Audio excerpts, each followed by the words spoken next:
लखनऊ जो तहजीब और नफासत का शहर है, यहाँ के नवाबों ने भी अनेकों खूबसूरत इमारतें बनवाई, जिसमें सबसे खूबसूरत है रूमी गेट, जिसे लखनऊ के प्रतीक के रूप में जाना जाता है। रूमी गेट से आगे चलते ही घंटा घर की इमारत मिलती है।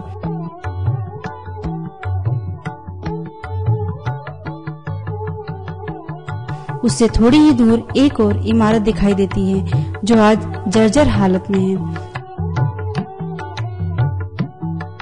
जिसे लखनऊ के नवाब मोहम्मद अली शाह ने अपनी बेगम के लिए बनवाया, जिससे वो ईद के चांद का दीदार कर सकें। जब इमारत बनना शुरू हुई तो इसे 7 मंजिल तक बनाने का लक्ष्य था, लेकिन जब इसकी 3 ही मंजिल पूरी हुई तभी उनकी बेगम का देहांत हो गया और इसका निर्माण कार्य रोक दिया गया। अपनी बेगम के जाने के गम में कुछ ही दिनों बाद नवाब साहब का भी देहांत हो गया। तब से आज तक यह इमारत उपेक्षित और गुमनाम पड़ी रही।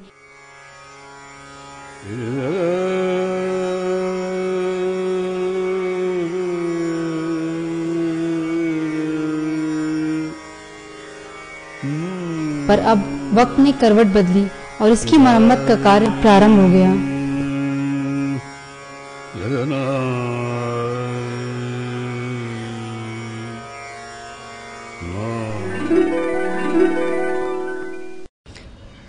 नमस्कार, मैं साधना सिंह। इस समय आपके सामने सतखंडा की इमारत के सामने खड़ी हूँ, जिसका निर्माण कार्य चल रहा है। आइए चलते हैं यहाँ के निर्माण कार्यकर्ताओं से कुछ सवाल पूछते हैं। ये सतखंडा है, ये मोहम्मद अली शाह साहब की बेगम साहब उनका बनाया हुआ है। ये चांद देखने के पर्पज से बनाया गया था, ईद का चांद। अच्छा। जी हाँ। घरवाली का इंतकाल हो गया तो ये 4 मंजिल बनने के बाद में रुक गया था। आप यहाँ पे निर्माण कार्य करा रहे हैं? जी हाँ, इसको कार्य करा रहे हैं हुसैनाबाद ट्रस्ट। इसके सचिव हैं श्री ओम प्रकाश पाठक साहब, जो कि इसकी रिपेयर नीचे से ऊपर तक शुरुआत चल रही है और ऊपर जितनी भी स्टोन वगैरह काम है, ये भी काम पत्थर आ चुका है, इसके कारीगर आ रहे हैं और इसके ऊपर भी टोटल आपके वो सब लगेंगे और तकरीबन नीचे से ऊपर तक के काफी अच्छा प्लास्टर हो रहा है, वो जो आपके सामने है। कितनी मेहनत लगी है इस कार्य में दोबारा बनाने में? ये कम से कम 2.5-3 महीने में तैयार हुआ है। 2.5-3 महीनों में? जी हाँ। और ये सब काम जो है हाथ का है, दस्ती में से, मतलब इसके अंदर कोई मतलब वो पत्थर वाला नहीं है। अभी आपने पहले बताया कि ये नीचे की जगह सारी खाली थी? बिल्कुल खाली थी। ये चिनाई करके ये लंबी ईंट से भरकर प्लास्टर किया गया, उसके बाद फिर ये बेल बनाई। ये पत्थर के ऊपर है। काफी मेहनत का काम है, क्योंकि ये दोबारा से खाली स्थान को भरा गया है, उसके बाद से ये बेल का कार्य किया गया है। बिल्कुल। अभी भी और कार्य चल रहा है यहाँ? चल रहा है सब। ये अंदर प्लास्टर चल रहा है। आप कितने दिनों से काम कर रहे हैं? मुझे तो यहाँ पे हुसैनाबाद तो आप ये समझिए कई साल हो गए। अच्छा। जी हाँ, बड़े इमाम बाड़े पे, छोटे इमाम बाड़े पे यही धंधा है। इस इमारत में आप कब से? इमारत में 6-7 महीने हो गए से काम हो रहा है। ये मेरे डैडी ने किया, मैंने कर रहा हूँ, आगे ये लड़के कर रहे हैं। बाकी समय से बात करते हैं आसिफ अली मुजफ्फर जी। ये सरखंडा चांद देखे बना गया था। इसके बनाने वाले जब बीच में मर गए तो ये अधूरा छूट गया।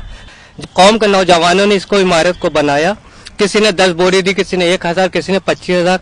जब ये इमारत आधी कंप्लीट हो गई, बना लिया, तब आके जो है सिटी मजिस्ट्रेट साहब कह रहे हैं, ये एडीएम साहब हैं कि नहीं ये साहब हम बनवाएंगे, हुसैनाबाद की जिम्मेदारी है। तो जब ये गंदी हालत में था तब क्यों नहीं जिम्मेदारी थी? बड़े अम्बाड़े में जुमे की नमाज में माइक नहीं है, कहीं पर चटाई नहीं है, जमीन में लोग नमाज पढ़ रहे हैं। वो जिम्मेदारी निभाना चाहिए। जब किसी अच्छे काम की शुरुआत होती है तो विवादों का उठना स्वाभाविक है। चाहे जैसे भी शुरुआत हुई हो, एक लंबे समय से उपेक्षित पड़े इस सतखंडा इमारत के दिन अब फिर से बदल रहे हैं। इसकी मरम्मत शुरू हो चुकी है। उम्मीद है एक दिन ये फिर से गुलजार होगा। जो अब तक गुमनामियों के अंधेरे में खोया था, उसे पर्यटक फिर से देख सकेंगे और यह सतखंडा नवाब मोहम्मद अली शाह की मोहब्बत की अधूरी दास्तान पर्यटकों को फिर से बयां करेगा।